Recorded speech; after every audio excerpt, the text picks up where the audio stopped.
Well, hello, it's Sam D'Angelo here. Welcome to another leadership tip. This week, I want to talk to you about intuition and the importance of using intuition in your leadership.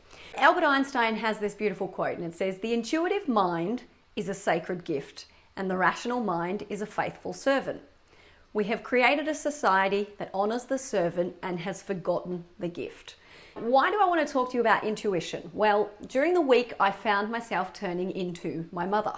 Now, I love my mother dearly. I'm sure she'll be watching this because she's my number one fan. But what my mother does is gets very passionate about stuff and shouts at the TV and shouts at the radio when she hears stuff. And here I was in my car shouting at the radio.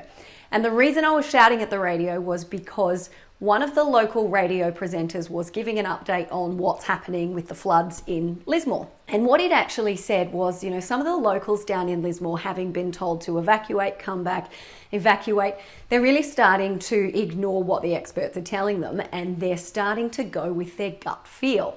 In this particular scenario, in this particular instance, then, perhaps he has a valid point. But I guess what I was yelling at was the fact that intuition is so important.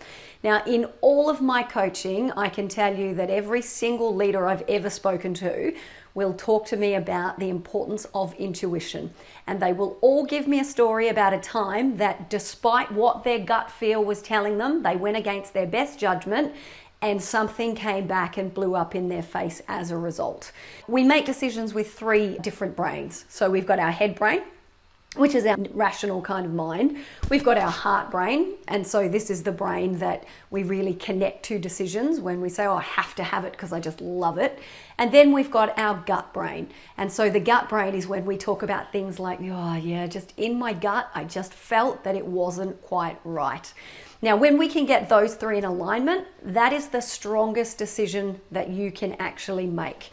In lieu of having those three in alignment, just don't disregard what your gut instincts are telling you. If something doesn't seem right, regardless of the data or regardless of what appears to be the case, just sit with it a little longer, question it, and perhaps even talk to someone else about it and see what their perspective is on a particular situation. So there it is. That's this week's tip. Hope you appreciated it, and we'll see you next week.